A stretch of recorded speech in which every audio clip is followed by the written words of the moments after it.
Come close and listen with your whole heart. I speak today to those carrying the weight of past wounds, those whose history contains painful chapters that continue affecting your present, despite the passage of time. I see the childhood hurts that shaped your sense of worth, the relationship betrayals that damaged your capacity to trust, the words that pierced your spirit and still echo in quiet moments, the rejection, abandonment, abuse, or neglect you experienced wasn't my design for your life. Yet these wounds don't escape my redemptive reach. Today I offer divine wisdom for emotional healing, for I am not only the God who sees your pain, but the healer who specializes in binding up broken hearts and restoring what trauma has shattered. Emotional wounds manifest in various forms, and I see the specific pain you carry. Many bear childhood trauma experiences, where those entrusted with your care caused harm instead, where safety became danger, where protection turned to threat. Whether through active abuse, passive neglect, or persistent criticism, these early wounds created neural pathways and belief systems profoundly affecting your adult functioning, despite conscious desire to move beyond painful past. Others carry relationship wounds from adult experience about betrayal by partners who promised faithfulness, rejection from those whose acceptance you deeply valued, or abandonment by those who pledged permanence. These relational injuries create complex trust issues, affecting not only connection with others, but often relationship with me as well, as divine faithfulness gets filtered through human relationship disappointment. Some struggle with identity wounds, persistent messages that attacked not merely your behavior, but your core worth, that criticized not just what you did, but who you fundamentally are. These identity assaults created internal shame core, suggesting profound defectiveness beyond mere mistake-making, establishing deep belief that if others truly knew you, rejection would inevitably follow. Many experience situational trauma-specific events where overwhelming circumstances exceeded your nervous system's capacity to process normally, creating fragmented memories, triggered responses, and protective mechanisms that, while originally survival-promoting, now restrict normal functioning and healthy connection long after danger has passed. These emotional wounds affect every dimension of your being. Relationally, past trauma creates hypervigilance, scanning for potential danger signals that might indicate current relationships could produce pain similar to past experiences. This protective mechanism prevents vulnerability required for authentic connection while creating self-fulfilling prophecy where expectation of rejection increases behaviors that make rejection more likely. Physically, unresolved emotional wounds manifest in numerous body systems, chronic muscle tension from persistent fight-flight activation, immune system compromise from prolonged stress hormone exposure, digestive disruption from nervous system dysregulation, and sleep disturbance from hypervigilance, continuing during rest periods. These physical effects create additional burden beyond emotional pain itself. Mentally, past wounds establish thought patterns, continuously reinforcing trauma-based interpretations, regardless of current reality. Your brain filters incoming information through protective lens developed during trauma, creating confirmation bias, noticing evidence supporting negative expectations while filtering out data contradicting these expectations.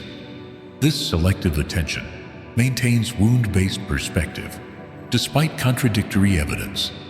Spiritually, emotional wounds often distort divine relationship, as human experiences create lens through which you interpret spiritual dynamics. If human authority figures proved abusive, divine authority appears threatening rather than protecting.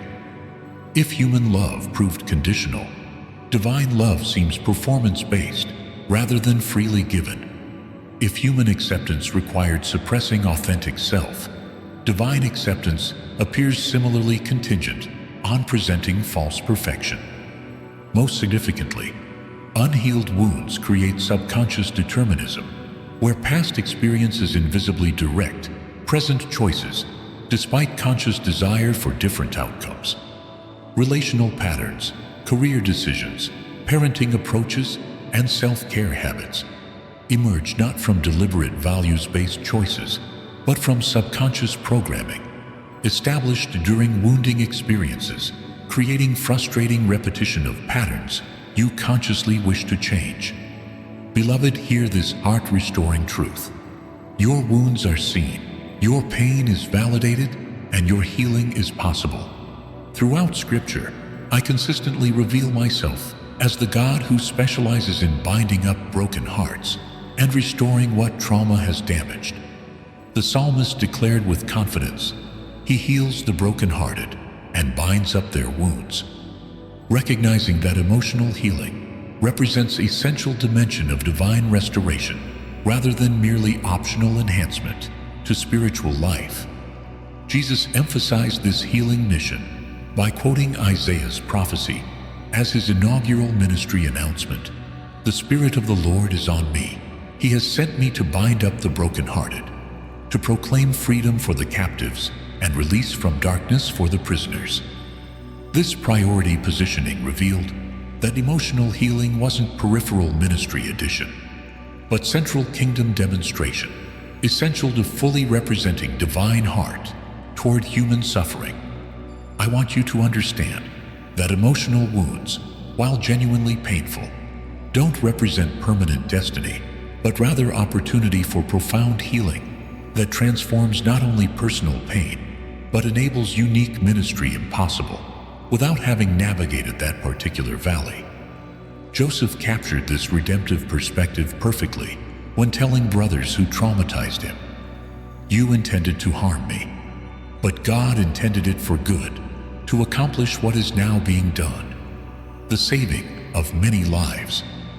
This perspective didn't minimize genuine wound, but recognized redemptive potential beyond mere damage repair.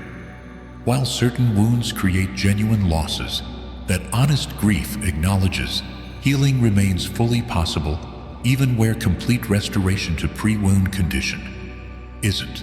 Some experiences permanently alter life trajectory without permanently determining quality of that trajectory. The relevant question isn't whether life would have been different. Without wounding experiences, it certainly would. But whether meaningful, purposeful, joyful life remains possible despite those experiences. Scripture consistently answers with resounding affirmation. Most importantly, know that healing journey unfolds as progressive process rather than instantaneous event. While occasional breakthrough moments significantly accelerate healing, complete restoration typically involves gradual process, combining divine intervention, community support, personal responsibility, and specific healing practices addressing each wound dimension. This integrated approach creates sustainable transformation beyond temporary emotional relief that simplistic approaches sometimes temporarily provide without addressing deeper roots requiring attention. First, understand that genuine emotional healing begins with honest acknowledgement rather than premature positivity or spiritual bypassing. Many attempt healing through denial pathways, minimizing wound significance, spiritualizing pain without processing it, or forcing forgiveness before fully recognizing what requires forgiving. These approaches create appearance of healing while leaving deeper wound unaddressed. Jesus consistently modeled radically different approach, creating space for honest expression rather than demanding premature resolution. When Martha expressed raw grief anger after Lazarus' death, "Lord, if you had been here, my brother would not have died." Jesus neither rebuked her honesty nor demanded more positive perspective. When followers experienced confusion and despair on Emmaus Road, he walked alongside their authentic process rather than immediately revealing himself to short-circuit necessary emotional journey. This honest acknowledgement includes both factual recognition of what happened and emotional validation of wounds' impact. It names specific experiences, whether childhood neglect, emotional abuse, sexual violation, relational betrayal, or other wounding events, without minimizing either their occurrence or their significance. It also validates emotional response. Those experiences naturally generated the fear, anger, grief, shame, or confusion, representing appropriate rather than spiritually deficient reaction to genuine wound. Scripture provides numerous examples of this validation pattern. Psalms of lament give language to authentic emotional pain without demanding immediate resolution. Job's suffering receives extensive expression before restoration appears. Jesus himself expressed profound emotion weeping at Lazarus' tomb, expressing anger at hardened religious leaders, sweating blood in Gethsemane anguish. This consistent biblical pattern creates permission for honest acknowledgement as essential healing foundation rather than faithless complaint. Second, recognize that emotional healing requires safety establishment before trauma processing becomes possible.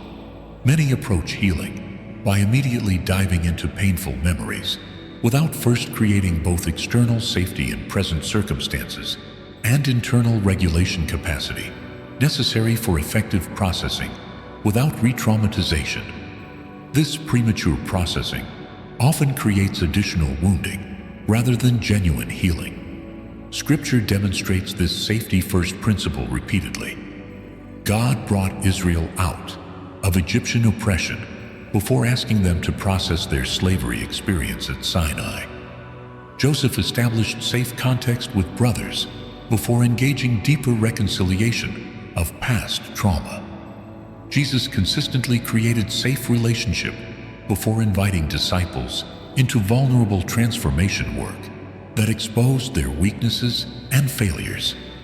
This safety development occurs simultaneously in multiple dimensions. External safety involves establishing appropriate boundaries with unsafe people while cultivating relationships with those demonstrating trustworthiness through consistent, respectful behavior. Internal safety develops through self-regulation skills, allowing nervous system stabilization when trauma responses activate, creating capacity to remain present rather than dissociating or becoming overwhelmed during healing process. For many, safety establishment represents extended healing phase, requiring significant focus before deeper processing becomes beneficial. Rather than indicating healing avoidance or resistance, this preparation creates necessary foundation for sustainable transformation, impossible without adequate safety structure, supporting vulnerable work ahead. The relevant question isn't whether you're addressing wounds quickly enough, but whether you're establishing safety thoroughly enough to support effective healing without creating additional damage through premature processing. Third, understand that complete emotional healing addresses three distinct dimensions, requiring different approaches: cognitive distortions, requiring truth replacement; emotional wounding, requiring safe processing; and physiological disruption, requiring nervous system regulation. Many healing approaches address only one dimension while neglecting others, creating incomplete restoration, limiting full healing potential. Jesus demonstrated this integrated approach, consistently addressing cognitive falsehoods through truth teaching, emotional wounds through compassionate validation, and physical manifestations through appropriate intervention. He recognized that complete healing requires whole-person approach rather than fragmented focus, addressing only single dimension while neglecting others, equally requiring attention. Cognitive healing involves identifying specific lies embedded during wounding experiences, conclusions like, "I'm fundamentally unlovable." "The world is completely dangerous," or "I'm responsible for others' abusive choices." These distortions then require systematic replacement with corresponding truth. "I am deeply loved regardless of performance." The world contains both danger and safety, requiring discernment rather than global fear. Or, "Others remain responsible for their choices regardless of my behavior." Emotional healing requires safe expression of feelings originally suppressed during wounding experiences, when authentic emotional response proved either unsafe or overwhelming. This expression occurs optimally in supportive relationship context, either therapeutic setting, healing prayer ministry, or trusted friendship, where emotions receive validation without judgment, creating completion for emotional processes originally interrupted during trauma experience. Physiological healing addresses body-stored aspects of trauma through specific approaches, regulating nervous system and releasing physical trauma manifestations. These somatic approaches recognize that trauma affects not just cognitive beliefs and emotional responses, but fundamentally disrupts nervous system functioning, requiring specific body-oriented interventions beyond exclusively mental or emotional approaches. Fourth, recognize that forgiveness functions as essential healing component, but requires proper understanding and appropriate timing to create genuine restoration rather than superficial bypass. Many misunderstand forgiveness as excusing harmful behavior, restoring trust without changed behavior, denying wound significance, or suppressing justified anger. These distortions create either forgiveness, resistance, or premature forgiveness, attempting to short-circuit necessary healing process. Jesus taught forgiveness as core spiritual practice, while demonstrating nuanced understanding, distinguishing between heart forgiveness, releasing internal resentment, versus boundary decisions, determining appropriate relationship parameters. His interaction with religious leaders demonstrated this distinction, clearly offering complete forgiveness from cross while still maintaining appropriate consequences for harmful choices and establishing clear protective boundaries against those demonstrating consistent destructiveness. Authentic forgiveness involves releasing right to revenge, surrendering role as perpetrator's judge, and canceling emotional debt, demanding payment through ongoing resentment or punishment efforts. It creates internal freedom for wounded person, regardless of whether offender acknowledges wrongdoing, offers genuine apology, or demonstrates transformed behavior. This heart forgiveness operates independently from decisions about relationship parameters, which properly depend on offenders' subsequent choices, demonstrating change rather than merely forgiveness decision alone. For many, forgiveness unfolds as process rather than single decision, particularly for significant wounds or repeated violations. Initial forgiveness decision creates healing direction while acknowledging that emotional alignment with that decision may develop gradually as deeper healing progresses. This honest acknowledgement prevents both unnecessary guilt when emotional forgiveness lags behind intellectual decision and premature relationship restoration before adequate healing and necessary boundaries establish genuine safety. Finally, understand that complete healing ultimately transforms wound into wisdom and pain into purpose, not merely removing negative effects, but creating positive contribution impossible without having experienced that particular valley. This redemptive transformation doesn't minimize wounds' genuine harm, but recognizes potential long-term positive outcomes emerging from healing process beyond mere damage repair. Scripture consistently demonstrates this redemptive pattern. Joseph's traumatic betrayal, positioning him to save nations. David's wilderness suffering, developing leadership qualities essential for effective kingship. Paul's personal weakness, becoming platform for divine strength demonstration. These examples show that healed wounds produce unique wisdom unavailable through unbroken pathways, creating distinct ministry capacity impossible without having navigated that particular suffering and subsequent healing. This redemptive outcome includes enhanced capacity for genuine compassion toward others experiencing similar wounds, discernment recognizing healing pathways invisible to those without personal experience, and authentic hope offering living testimony that transformation remains possible regardless of wound depth. The healing journey that began with deeply personal pain ultimately creates ripple effects, extending far beyond individual restoration to touch countless others walking similar paths who need precisely the wisdom your particular wound healing journey uniquely developed. Now, I invite you to take 3 practical steps toward emotional healing and restoration. First, implement regular emotional awareness practice that develops capacity to identify, name, and process feelings rather than either suppressing or being overwhelmed by them. This foundational skill creates essential building block for deeper healing by establishing basic emotional literacy, often compromised during traumatic experiences. Begin by setting aside 5-10 minutes daily for emotion check-in, preferably at consistent time, building regular rhythm. During this practice, ask yourself, what am I feeling right now? Allow whatever emerges without judgment, recognizing that multiple emotions often coexist simultaneously. Perhaps both anger and sadness, both relief and anxiety, both joy and guilt.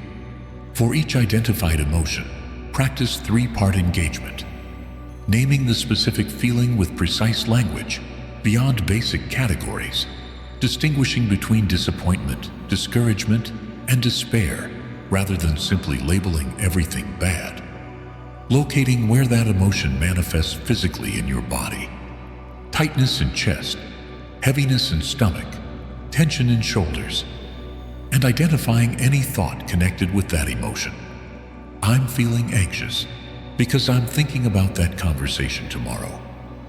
This regular practice builds emotional awareness muscle, gradually strengthening through consistent exercise. The specific insights matter less than developing foundational capacity to recognize, name, and stay present with emotions without immediate suppression, denial, or overwhelm. Skill essential for deeper healing work, addressing specific trauma responses. Second, create personalized emotional safety plan, addressing both external relationship boundaries and internal self-regulation practices.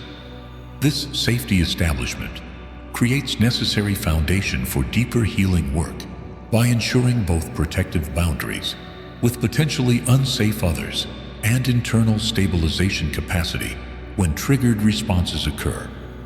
For external safety, identify specific relationships requiring intentional boundaries based on behavior patterns rather than simply emotional response. Where consistent patterns demonstrate trustworthiness through respectful treatment, appropriate boundaries, and consistent behavior, allow measured vulnerability appropriate to demonstrated trustworthiness. Where patterns show consistent boundary violation, disrespectful treatment, or manipulation, establish protective parameters limiting exposure and vulnerability. For internal safety, develop personalized regulation toolkit addressing your specific trauma response pattern, whether hyperarousal, anxiety, panic, anger, hypervigilance, or hypoarousal, numbness, disconnect, exhaustion, shutdown. For hyperarousal, include grounding practices, engaging physical senses, feeling feet on floor, identifying objects in room, focusing on breath. For hypoarousal, include activating practices increasing energy and connection, brief movement, sensory stimulation, or social engagement. Create written safety plan, documenting both external boundaries and internal practices, making this resource immediately accessible during triggered moments when thinking becomes impaired. This concrete tool provides reliable guidance when emotional activation makes clear decision-making difficult, supporting regulation that enables healing progress rather than merely repetitive triggering without resolution. Third, engage specific healing practice addressing emotional wounds through structured approach rather than random processing that sometimes reinforces rather than resolves trauma patterns. This intentional practice provides methodology transforming painful experiences rather than merely revisiting them repeatedly without substantive change. One effective approach involves writing healing letters never actually sent to significant wound sources.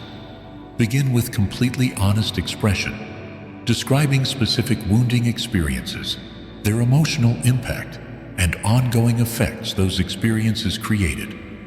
Continue by identifying specific needs that remained unmet during those experiences: a validation, protection, acceptance, comfort, and how that deprivation affected subsequent development.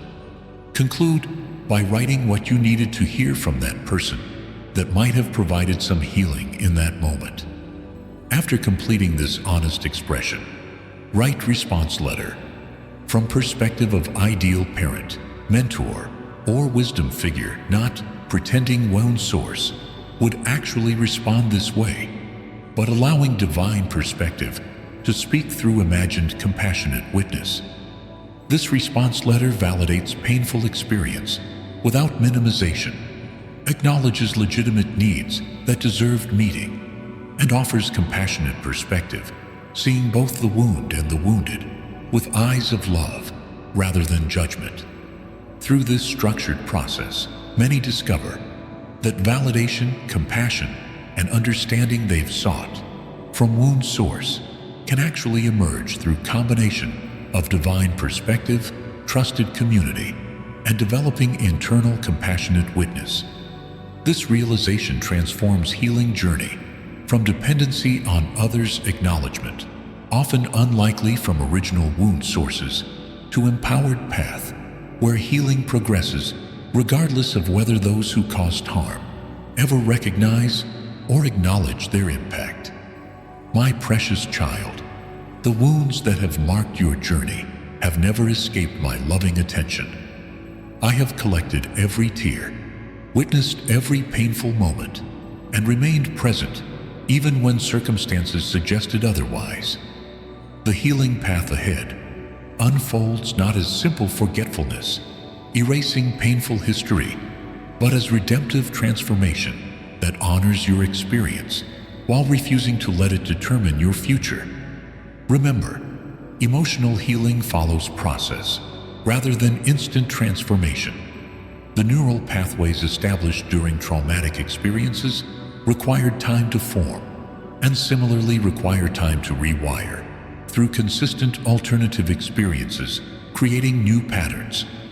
This gradual progression doesn't indicate healing failure, but rather reflects natural process through which sustainable transformation occurs beyond merely temporary emotional relief.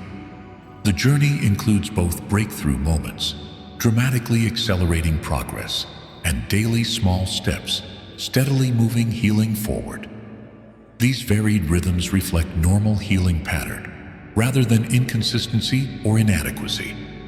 Some healing dimensions respond quickly to specific intervention, while others require extended engagement, developing new neural pathways through consistent practice over time. As you continue implementing these healing practices, you'll discover that emotional wounds gradually transform from defining identity to informing compassion, from controlling present to providing wisdom, from sources of shame to platforms for authentic ministry impossible without having walked the particular valley. The pain that initially seemed only destructive ultimately produces constructive capacity unavailable through easier pathways. Most importantly, remember that you never walk this healing journey alone. The same God who was present during your wounding, even when circumstances obscured, that presence remains actively engaged in your healing, bringing redemptive purpose from experiences never part of divine design, yet still within redemptive reach. The comfort you receive becomes comfort you extend, creating ripple effects, touching countless others walking similar paths who need precisely the hope your healing journey uniquely offers.